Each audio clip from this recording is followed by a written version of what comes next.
কৈছোঁ, স্মাৰকপত্ৰ তেওঁলোকক প্ৰদান আমি কৰিছোঁ।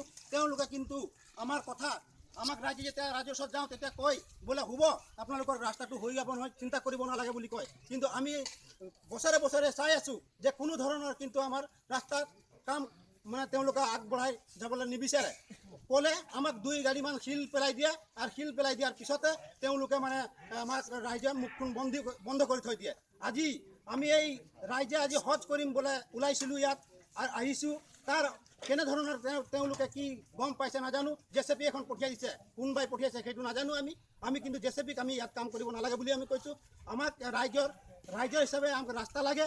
ৰাস্তাখন আমাক PW গোটেই চাওক আপোনালোকে, এই জামুগুৰি অঞ্চলত যাওক, চতিয়া অঞ্চলত যাওক, চাওক আপোনালোকে গোটেই গৰু বাটলৈকে ধৰি পেলাই মানে পিচ হৈ গৈছে, পকা ৰাস্তা হৈ গৈছে, CC ব্লক ৰাস্তা হৈ গৈছে। কিন্তু আমাৰ ইয়াত এই পূব নাগশংকৰ PW ৰাস্তাৰ বাদেও আপোনালোকে চাওক গ্ৰাম অঞ্চলকেইটা সোমাই যাওক, পূব নাগশংকৰ কোনো এটা ৰাস্তা ভাল নাই, কোনো এটা মানে কালভাৰ এটা ভাল নাই, যাৰ ফলত নেকি হস্পিটেলত আজি মানুহ নিবলৈ অসুবিধা হৈ যায়। মৃত্যুঞ্জয় যদি ইয়াত মতা হয় তেতিয়াহ'লে তেওঁলোকে সোধে ক'ত যাব, বোলে নহয় ডিপ্লুঙা অঞ্চল বালিজান পাত্ৰবস্তি যাব।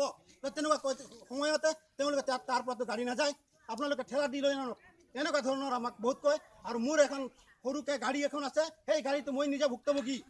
5-6খন ডেলিভাৰী মানুহ লৈ গৈছোঁ, ৰাস্তাতে প্ৰস্তাৱ হৈ যায়। এনেকুৱা দুখৰ বিষয়, বেয়া লাগি যায়, কি ক'ম।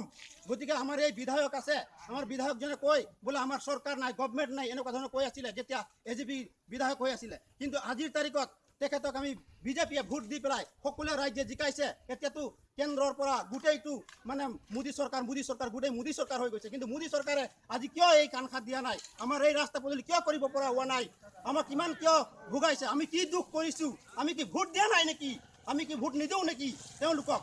আমাৰ ৰাইজৰ ৰাস্তা লাগে। গতিকে মই আপোনালোকৰ নিউজৰ যোগেদি আপোনালোকে যে আজি আহিছে, আপোনালোকৰ যোগেদি আমি আবেদন কৰিছোঁ মানে এই ৰাস্তাখন যাতে বা আমাৰ পূব নাগশংকৰৰ যিকেইটা হস্পিটেল নাই, পশু চিকিৎসালয় নাই, কোনো ধৰণৰ গ্ৰাম সেৱক নাই, এইকেইটাও যাতে আজি ৰাস্তাৰ যি সুযোগ লৈ পেলাই ৰাইজে আহিছিলে সেইকেইটা কামো যাতে আমাৰ সম্পূৰ্ণ কৰে। আমাৰ স্থানীয় বিধায়ক ডাঙৰীয়া পদ্ম হাজৰিকাদেৱকো অনুৰোধ ৰাখিছোঁ যাতে তেখেতে কেনেধৰণৰ এই পদক্ষেপ লয়, আমি সেই অনুৰোধ ৰাখি পেলাই আজি মই ক'বলগীয়াখন সমাধান হয়।